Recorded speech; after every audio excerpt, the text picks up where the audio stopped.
You're listening to a 3CR podcast created in the studios of independent community radio station 3CR in Melbourne, Australia. For more information, go to allthews.3cr.org.au. Did you know that 3CR received its community radio licence in 1976?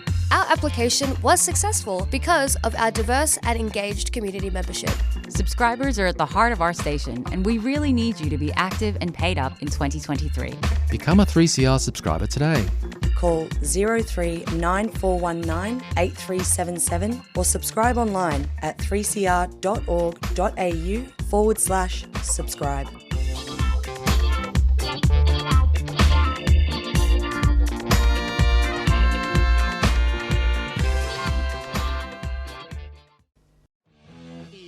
Minds that plot destruction, sorcerer of death's construction, in the fields of bodies burning, as the war machine keeps turning, death and hatred to mankind, poisoning their brainwashed mind. Welcome to the Anarchist World This Week, broadcast across Australia on the National Community Radio Satellite. Listen to the Anarchist World This Week, Australia's sacred cow slaughterhouse. Listen to analysis of local, national, international events. Listen to analysis you'll never hear anywhere else.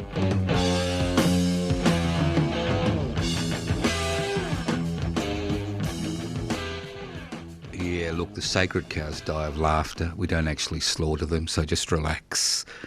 They die of laughter, considering what the state of the world is today. And obviously they're coming across to that critical comedy festival in Melbourne, which I'll speak about at the end of the program. Now, if you wonder what anarchy is all about, anarchos without rulers, a society without rulers. What gives rulers the ability to determine the lives of billions of people on a day-to-day basis? Inequalities in power and wealth. So the anarchist struggle, the struggle to devolve power, that share power and hold wealth in common and use it for the common good. This program is coming to you from the studios of 3CR in Melbourne. The program is podcast. You can access the podcast by going to 3cr.org.au. It is broadcast across Australia courtesy of the Community Radio Network. It's also broadcast at 4ZZZ in Brisbane. So if you listen to this program for the first time, and you like what you hear and you're attached to a community radio station, knock on their door, ask them if they're members of the Community Radio Network and get them to broadcast the Anarchist World This Week. Now, life moves on, we know that. That's what history tells us. But I'm quite concerned, not about what's going on right now, which I'll just mention and discuss in 10 or 15 minutes, but I'm very concerned about the privatisation of the future. Privatising the future seems to be the name of the game. And nothing highlights this more than the conglomerations which now own, control, manipulate social media. Huge transnational corporations which are much more powerful than most sovereign nation states.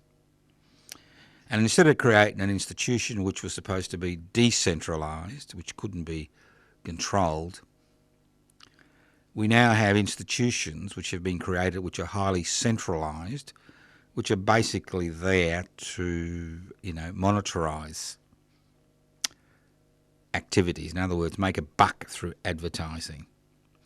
Now, I'm not just concerned about privatising the future. I mean, this is just a little indicator of what's to come. Because what we've seen in the last 30 or 40 years is a huge impact on scientific research, higher education, and research by the corporate sector. Theoretically, knowledge is there to be shared.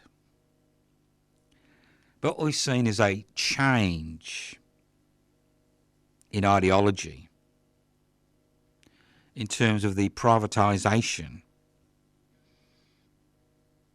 of creations that are created through using the pool of knowledge which has been created to a large degree through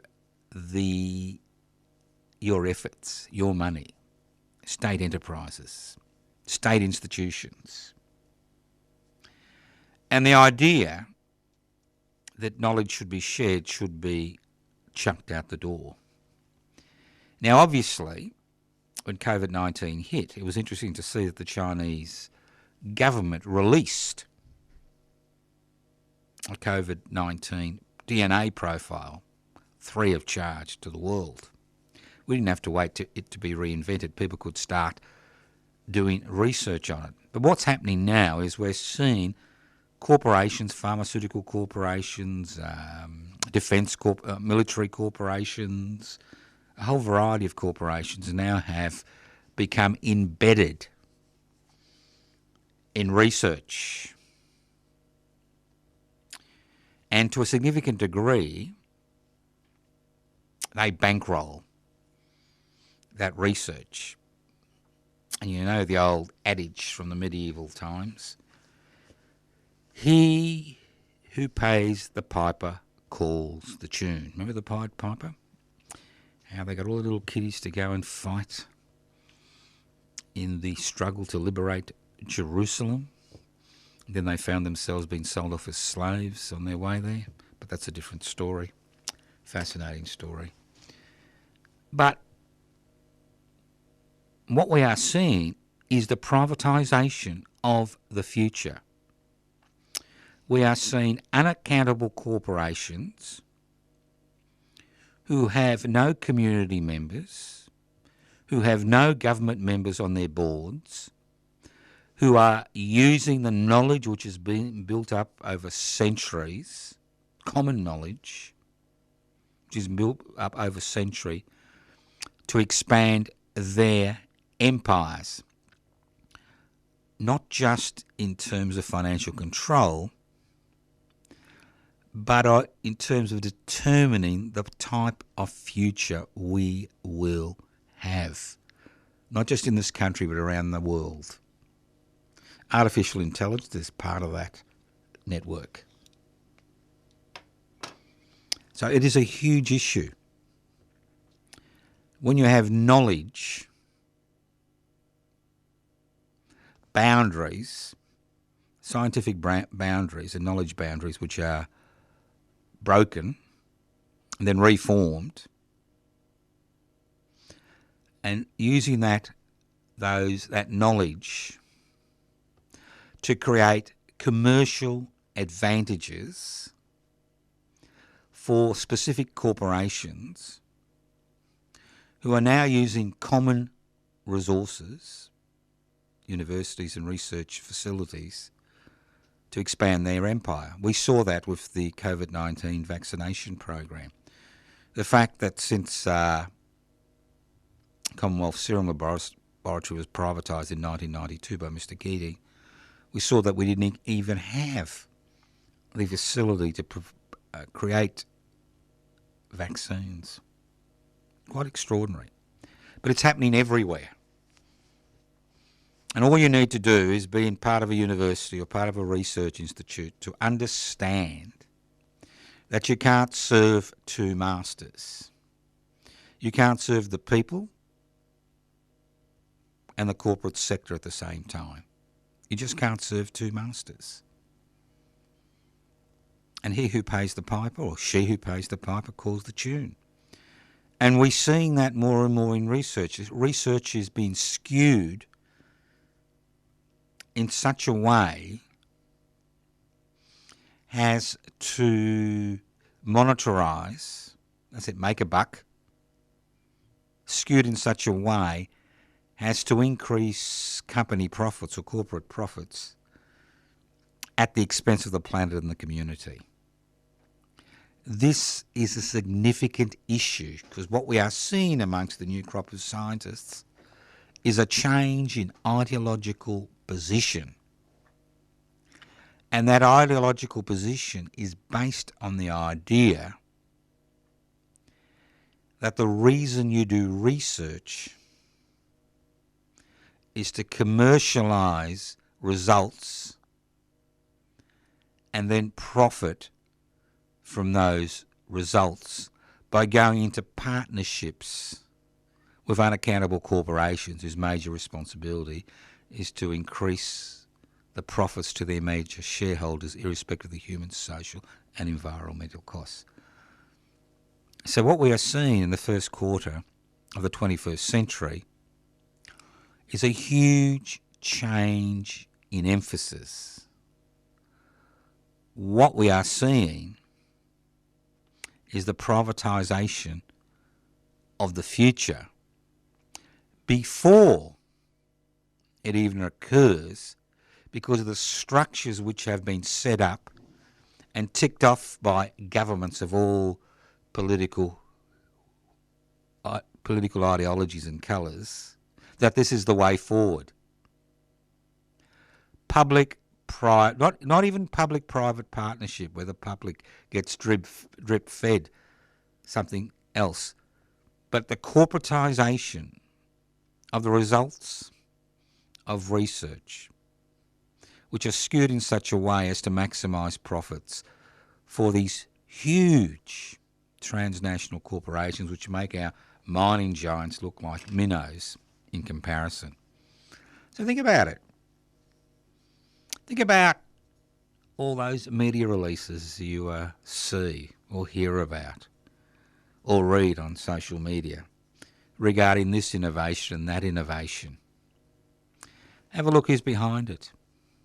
Governments have absolved themselves of the responsibility of funding research and then using the results to improve the lives of people.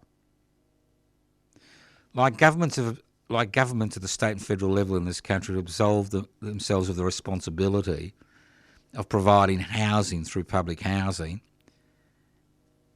and giving over that responsibility to the private sector, whether they masquerade as social, affordable community housing. The fact is we are seeing this in every aspect of human existence, and we are now paying the price. The so-called housing crisis is nothing more than the government of the day at the state and federal level absolving itself of the responsibility of providing housing for its citizens. It's very simple. It's the same now with the commercialisation of scientific research. The same thing. And we will get to the same end. Where although public facilities are used, public money is used to augment the commercial venture, the profits and the positive and negative consequences, but mainly positive, will flow to the corporations who pay the piper. Listen to The Anarchist World this week, broadcast across Australia via the Community Radio Network. This program is streaming live on 3cr.org.au. The program is podcast. My name's Joseph Toscano.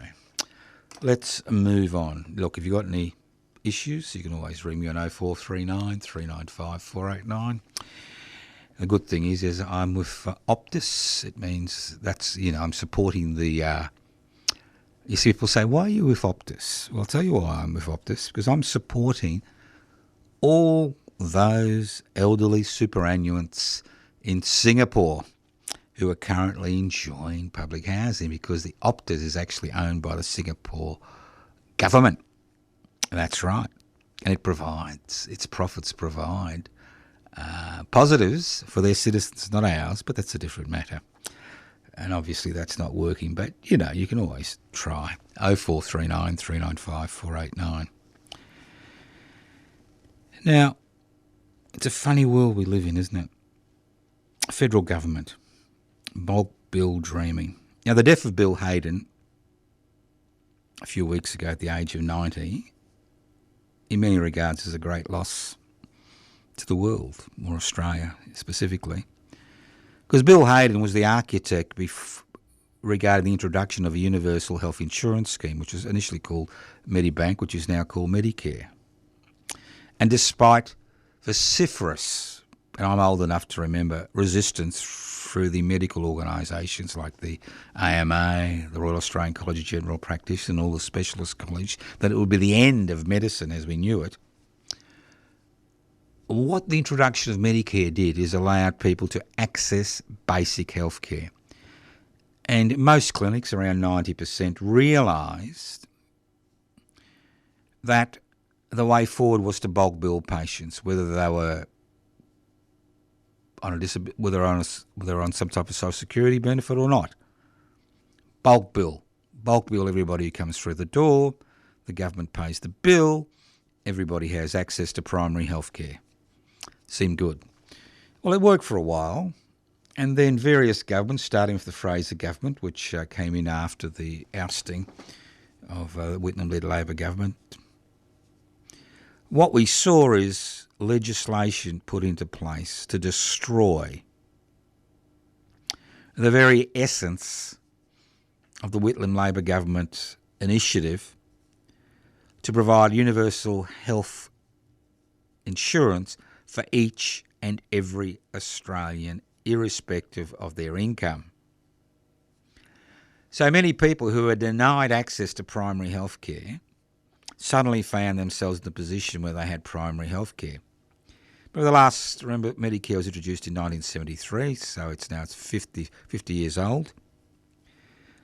And what we've seen over the last maybe 43, 44 years is extensive attempts to undermine the bulk billing component of Medicare.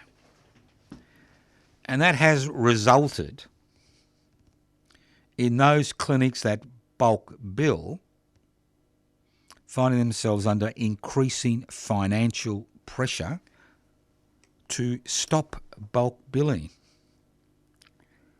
And situations became so critical that we've seen over the last few years that more and more clinics refuse to bulk bill. An average cost for a consultation in most clinics around the country is $90 to $120 for a 15-minute consultation, and you'd be lucky to get $33 or $34 back, as your contribution. So what the federal government has now done, it has introduced a payment depending on how far you are from the city to general practitioners, and it's increased the incentive to bulk bill children under 16 and people on social security benefits from $6.85 in the city to $20.75 and about $35 in remote areas, in an attempt to reverse the loss of bulk billing to the people who need it most. But unfortunately, this innovation, which has been hailed by Mr Albanese as the greatest innovation since the introduction of Medicare, may have saved bulk billing for some people on social security benefits. I'm sure many clinics will accept it, some won't. But it has destroyed the ability of people on low incomes who haven't got social security benefits, who take home maybe less than $1,200 a week after all their expenses are taken out as far as taxation is concerned, from accessing basic health care. So the original premise that everybody, irrespective of income, could actually access primary health care has gone out the door. And it's now been relegated to only those people who are under 16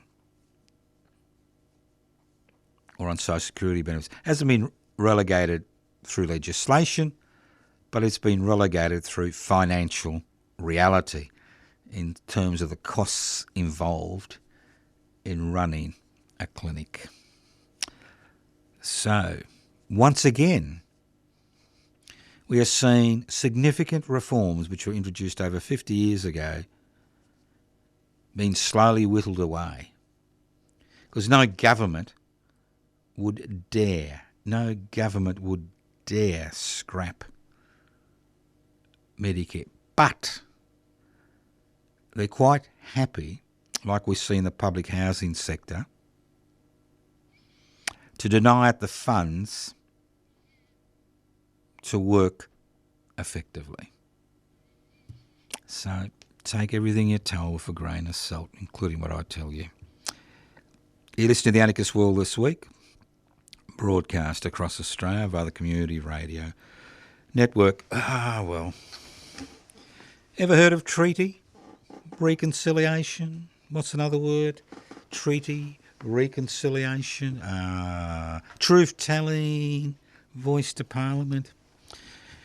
Well, those of you who are regular listeners to this program understand that I was a great supporter of the Uluru Statement from the Heart personally as a way forward. And I did say that there would be a lost momentum as far as reconciliation, treaty, truth-telling, anything is concerned, as far as First Nations people are concerned in this country. We lost the opportunity of a century.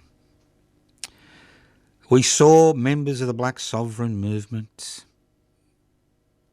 being totally manipulated by the racist elements in the society. We saw the old squatters once again win the day. Political change, as I keep saying, is about momentum. If you lose momentum, that debate dies, not just in the community, but it dies in the parliamentary sphere. And it's now all about closing the gap. Nothing else. No question of treaty at a federal level. No question about truth-telling. No government worth its salt that has its eyes on the polls is going to take this forward. This decision is something that we will rue for generations to come. I can imagine many people who've supported First Nations initiatives becoming so disillusioned with this process that they will fall away, move to other areas of interest. I encourage people to continue to fight, because that's what they want us to do. They want us to sit on the background, say it's all lost, nothing will ever happen. But the reality is we have lost a golden opportunity for change in this country. You listen to the Anarchist World This Week, broadcast across Australia via the Community Radio Network. Now look, I don't know if you would like some maritime arsenal in your backyard. Maybe you've got a tinny. Maybe you've got a tinny in the backyard and you'd like to put a few rockets on it, or maybe a missile, intercontinental missile. Well, if you don't live in Sydney, you're missing the greatest opportunity of your life to get what you need for your little tinny. Because as I speak, there's an Indo-Pacific Maritime Conference in Sydney, and I understand, which has been hosted by the Australian Navy and the Australian government, and I understand over representatives of 44 navies in the Indo-Pacific, apart from China, have turned up for this wonderful conference. Now, this wonderful conference is basically an arms fair. Now, if you want a rocket for your tinny, if you want a submarine, maybe a midget submarine, for your tinny, if you want the latest technological innovation for your tinny, I've got some really good news for you. There are 900 stalls you can choose from. Remember when you used to go to the Ekka or the local fairground and you'd go around and you'd buy all those sample bags?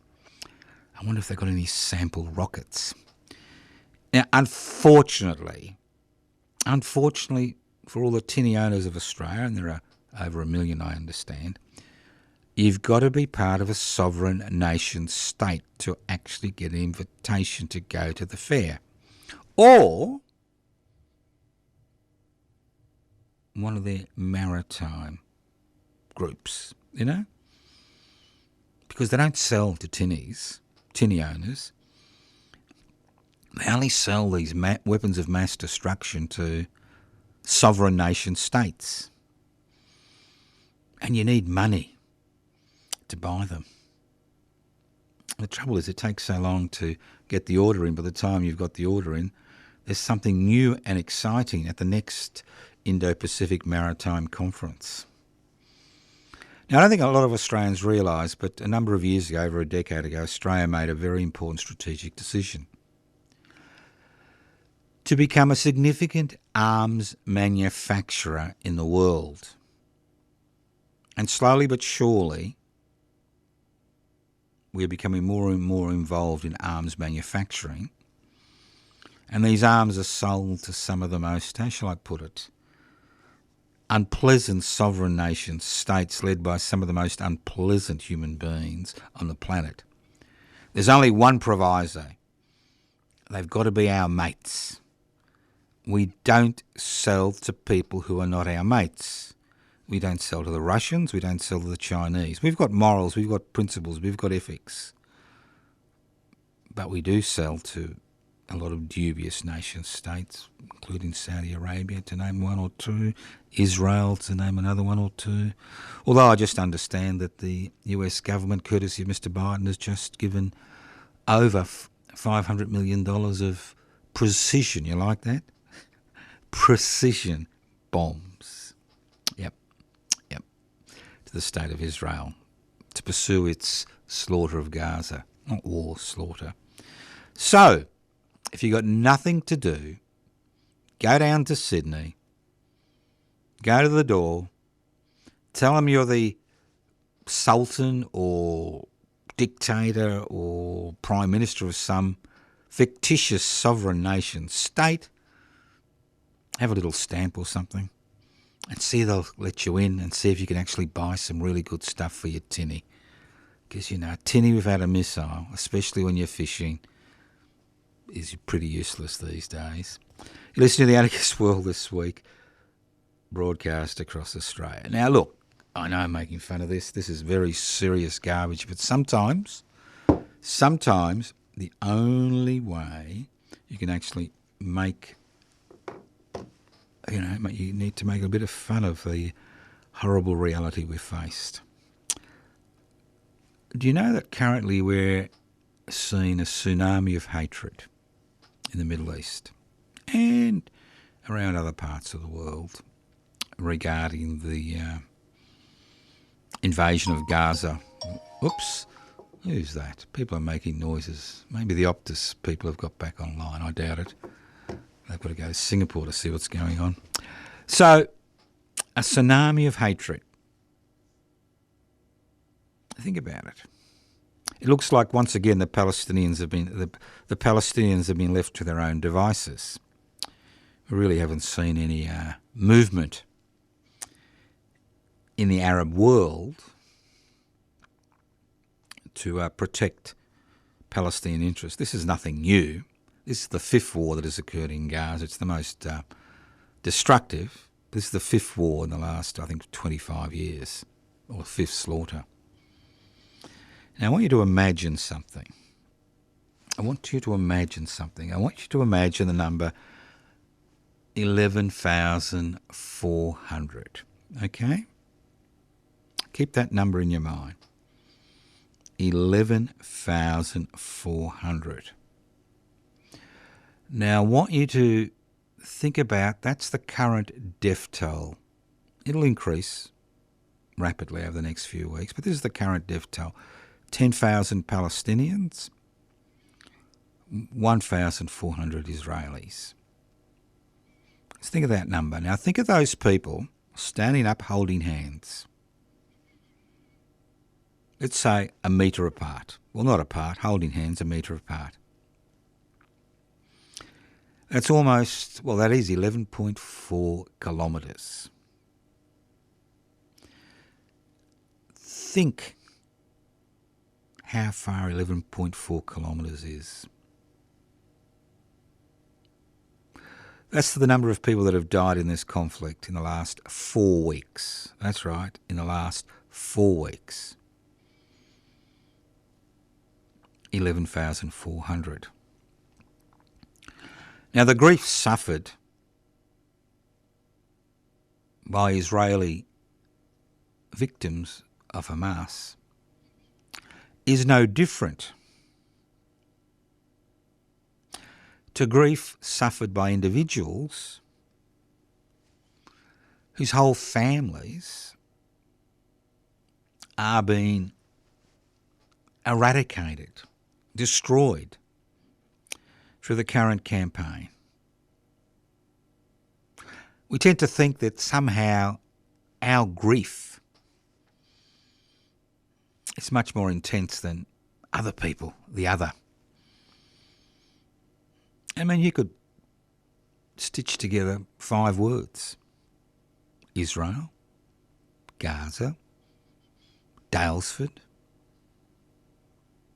Nepal, Morocco. In each of those places, in the last few months, we've seen horrific scenes of death. Some through nature, some through human intervention, and most of all from war. The thing about war is that whenever there's a war, they need you, don't they? But as soon as that war finishes, you go on the scrap heap. That's the reality. Ask any soldier who's been discharged from the Australian Armed Forces who's had issues, health issues, and the way they're treated they've been treated over generations in this country. From the first Boer War veterans right down to the last veterans from the Afghanistan War, and obviously some from the Middle East in the near future. Grief is universal. Watching those pictures of people's personal grief is horrendous. It's not background noise or images flickering on the net or some YouTube or some television set. It's real, gut-wrenching emotion, real grief. And in many ways, what we are seeing is that very famous adage, for every action there is a reaction. And we are the enablers. We are the ones, the West, the free world, that has allowed these atrocities to occur by supporting successive Israeli governments' unwillingness to end their illegal occupation under United Nations law, not law but under United Nations decree, illegal occupation of the Palestinian territories. We have enabled that wall of hatred, maybe not hatred amongst self-appointed leaders of nation states in the region, but an overwhelming war of hatred towards Israel by tens of millions of people, not only in that area of the world, but around the world. Because there's war and there is slaughter. And there are the enablers who could have stepped in ages ago, like the United States of America, and actually not only encouraged, but forced successive Israeli governments to support a two-state solution. Obviously, a two-state solution doesn't solve the problems, but it does create the mechanisms by which these issues can be contained. So you don't have 11,400 metres of bodies as a direct result of our inability, more importantly, our unwillingness as a people, and we continue to see that willingness in the so-called Three World as the slaughter continues, to do anything about the situation. For every action there is a reaction, and I'll keep saying it again. And that tsunami of hatred which is welling up in the Middle East may subside, but sooner or later it will grow bigger and bigger. I was reading a little bit of history over the weekend. I was interested to see that Gaza City has been there for over 4,500 years. 4,500 years. And the Egyptian Emperor Ramses II was involved in the Battle of Kadesh, which is in that region. So that's just an aside, which is neither here or there. It's just a bit of useless peripheral knowledge. But the thing is, every action is a reaction. This will have profound implications in this region and the world for a long time to come. Because this isn't the good old days where you could rape and pillage and murder without any pictures, that you're left to your own private grief. This is a 24-hour news cycle. This is a situation where everybody is a citizen. That's right, citizen reporter. Everybody is a citizen reporter. Everybody has access to a camera. So that grief, that overwhelming grief that comes from loss, a grief that will remain embedded in the minds of those children, both in the Gaza and Israel, and the search for revenge will continue until the enablers, the Australian government, United States government, the French government, the British government, the list goes on, that have allowed this horror story to develop over decades, actually force their ally, Israel, to the negotiating table. Now, obviously, what I say really has no impact, neither here or there.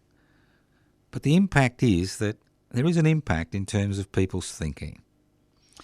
Because unfortunately in this country, history started yesterday. That's why we have such a blind spot regarding First Nations people in this country, because history started yesterday. What are they bitching about? We keep asking ourselves. The same in Gaza. Those horrible terrorists came out and they killed all those people. What are they concerned about? What are they bitching about? They're just subhuman animals, you know? That's the thinking. That's the thinking that arises when we refuse to acknowledge the past. The past is fundamental and pivotal to the way we understand the present, but more importantly, mould the future. You listen to The Anarchist World This Week, broadcast across Australia via the Community Radio Network. This program is streaming live on 3cr.org.au. Let's move on to something a little bit more fanciful. Now, look, if you live in Melbourne town, there is something happening this weekend. That's the 11th and 12th of November. And it's been presented by Awkward Giraffe. Not Awkward Kangaroo or Awkward, Tasmanian tiger, but it's the awkward giraffe. Now, who are awkward giraffe? Now, Awkward Giraffe is a non-profit organisation created to support comedy that sticks its head out. It was formed in the aftermath of the murder of Eurydice, I always get her name wrong, Dixon, in 2018, and strives to keep her spirit alive in the comedy community, well, in the general community. I mean, she was walking home across a park in Carlton when she was confronted and murdered. I mean, I knew her as a little girl. I've known her father for over 40 years, Jeremy. So obviously, every life is worth something. And it's only the living that keep the dead alive or keep their memory alive. And Awkward Giraffe is now presenting this weekend inaugural Festival of Critical Comedy. Critical comedy, not the fart joke or the, I got a big cock jokes, Critical comedy. Now, being comedians, they usually start at midday because you know what comedians are like. They tend to drink till all hours of the night. See, here I am, I'm making up things. I'm sure they're all teetotalers and drink mineral water and don't take drugs and all those things. You've got to have a pretty good mind in order to be a comedian. So it's critical comedy. It's a festival of critical comedy. It's on Saturday the 11th of November and Sunday the 12th of November, 12 p.m. to 8 p.m. each day. And it's at the Testing Ground Emporium. I like that. Emporium. At 432 Queen Street, Melbourne. That's next to the Victoria Market. Now, I will be part of this. I know it's hard to believe, not as a comedian. I haven't got that talent, I know that. But I've been asked to adjudicate the comedy debate on Sunday afternoon between 5 and 7 p.m. or Sunday evening. And it's about can critical comedy save the planet? You know? We'll have 3 speakers for, 3 against, and we'll see what happens.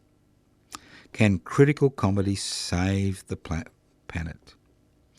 Well, it may not be able to save the planet, but hopefully it'll be able to wet your pants. So, if you are interested, you can go to awkwardgiraffe.net and register online. And guess what? This is total discrimination. You get free entry. Now, if you are a dinosaur like I am, and you don't know anybody, you can go on awkwardgiraffe.net to register you. You pay $10 at the door per day. Now, obviously, you can actually bring up this discrimination at the door. This is what we call, the divide between those that want to go on the net and those that don't. But look, seriously, it'll be a great days, 2 days. If you've got 2 days, go. If you haven't, I suggest you come to the comedy debate. Can critical comedy save the planet? Considering the news today, I think this is a very worthwhile event, and I hope this reminds people of Eurydice's comedy skills. Her life was much too short. So 432 Queen Street, Melbourne, next to the Victoria Markets. awkwardgiraffe.net. Register online, otherwise turn up at the door and force your way in. Listen to the Anarchist World this week, broadcast across Australia via the Community Radio Network. Talking about other functions, I'm going to be a busy boy on Sunday the 12th. Not only am I adjudicating this debate in Queen Street, 432 Queen Street, Melbourne, I'll also be coordinating the Francesco Fantin Memorial, which will be held in the morning at Murchison Cemetery. So what are we doing at Murchison Cemetery at 10 a.m. on the 12th of November? Now, we usually, with the Anarchist Media Institute, we try to organise events, not just to remember the event, but to actually highlight the future. Now, Francesco Fantin was a refugee from fascist Italy. I think he arrived in Australia in 23, a committed anarchist, a very skilled knitting worker, exceptionally skilled, came to Australia, became part of the Italian anarchist in exile movement in Australia. And for 20 years, they struggled to highlight the impending catastrophe as more and more authoritarian and fascist movements took over sovereign nation states, as we saw in Italy and Germany, and that growing movement around the world, including Australia, where we had fascists in waiting to take over the state. And a lot of people don't realise this, but the Italian fascist government spent a lot of money setting up a number of medical clinics in North Queensland, setting up a lot of facilities to assist Italian migrants in North Queensland in the 1920s and 1930s. Now, Francesco Fantin and his small band were attempting to wake up the Australian people to the perils of fascism. And in an attempt to do that, they felt the only way to do this was to influence the trade union movement in this country. And they set up a social centre, the Matteotti Centre, which was named after a Italian anti-fascist who was murdered by Mussolini's crowd in the 20s, across the road from Melbourne Trades Hall, in what was then the what is now as the was part of the became the Agricultural Hall, and then the haunt, I think, of Australian Opera, just across the road. And they were attempted to show people through their actions and what they were doing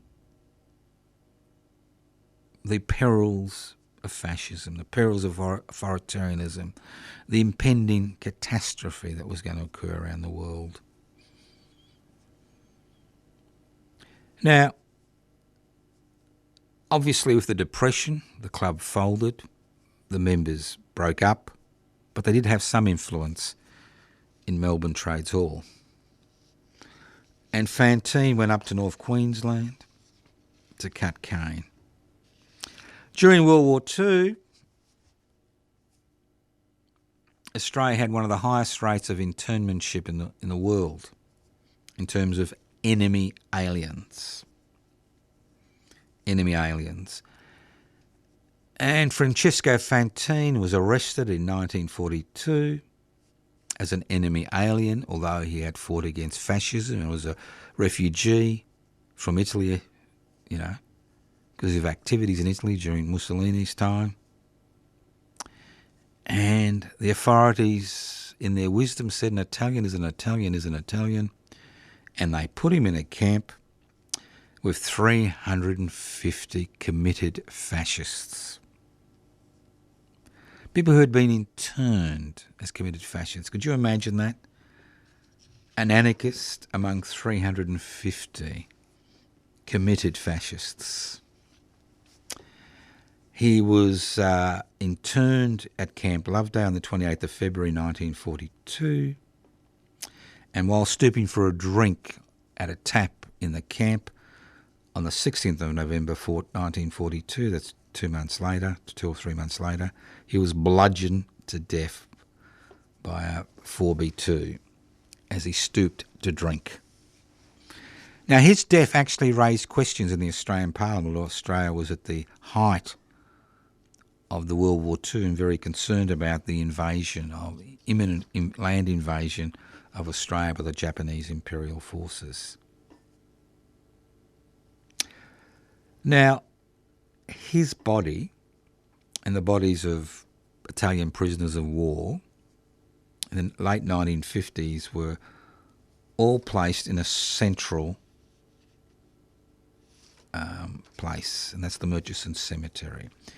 Now, that is now a little corner of the Murchison Cemetery is basically an Italian war cemetery. So there are 220 Italian prisoners of war and internees who died in camps in Australia during World War II are deposited in an Italian war cemetery at Murchison. About 25 of them are internees, the rest are soldiers who were captured. So on the first Sunday next to Armistice Day, there is a gathering of the relatives of those who are interned. The irony is that fascists and anarchists, socialists, all lie together in the same place. That's the irony. In death, we are all equal. In death, we are all equal. That's if you can afford to buy the plot. So, a few of us will be going up there, and you're welcome to join us. We'll show our respect for those who are interned. There will be a Roman Catholic Mass. And then when things break up, as far as the majority of the crowd is concerned, we'll hold a small ceremony to remember Francesco Fantin. This will be the 81st anniversary of his murder. And we recognise an anarchist, an atheist, an anti-fascist and an anti-militarist. That's the key. The fascinating thing about where he was buried at Camp Loveday, and I was able to dig out a very, very old photograph, it shows a cross, a triangle, a cross. These are three men who died in the camp. And Francesco Fantin's name is on the triangle.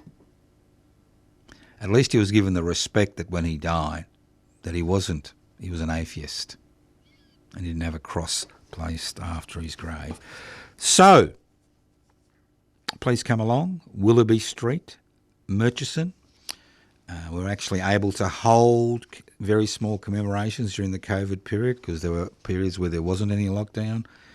And last year there were the floods, but we were still able to hold the commemorations. So we'll see you Sunday.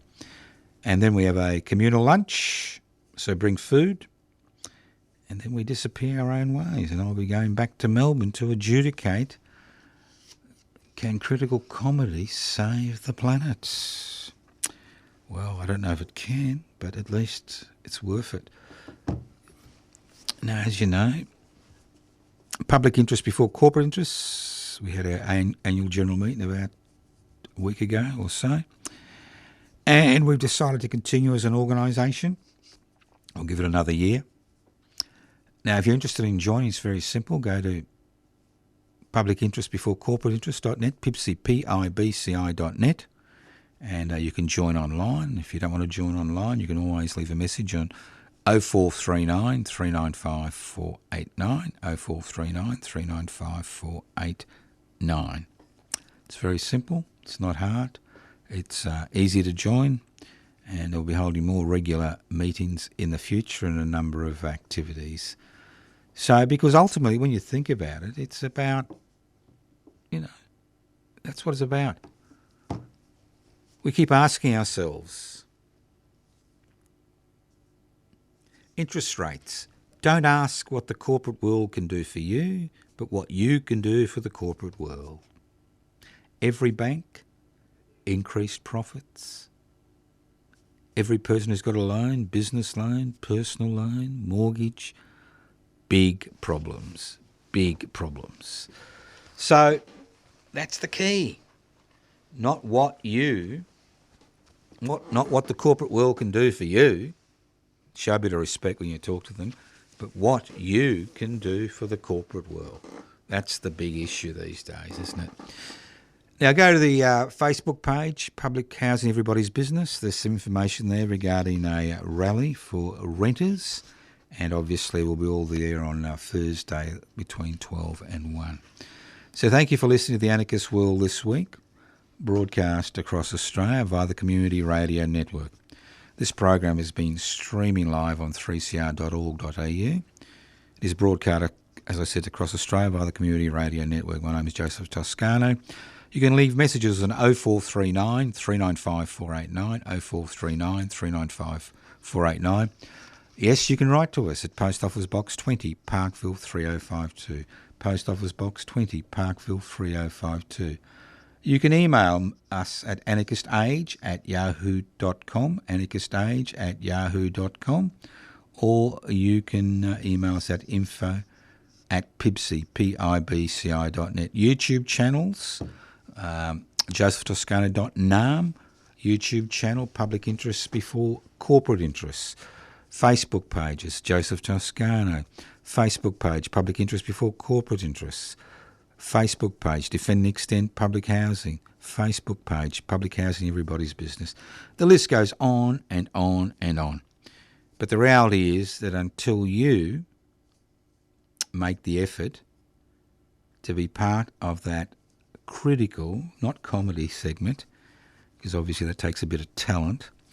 Not that I'm saying you haven't got talent, but we all need to make a difference. And the only way we can make a difference is to stop being internet warriors, world war, and the only way we can make a difference is to actually get involved. Thank you for listening to The Anarchist World this week on your local community radio station, courtesy of the Community Radio Network. Listen in. Evil minds that plot destruction, sorcerer of death's construction. An analysis you'll never hear anywhere else. Anarchist World this week. Australia's sacred cow slaughterhouse. 10 a.m. every Wednesday. Listen to The Anarchist World this week for an up-to-date analysis of local, national and international events. Poisoning their brainwashed minds.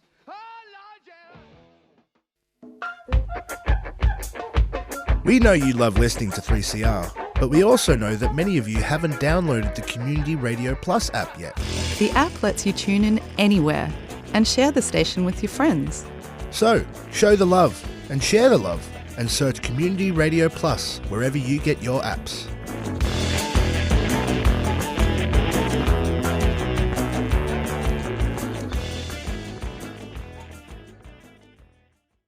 You've been listening to a 3CR podcast produced in the studios of independent community radio station 3CR in Melbourne, Australia.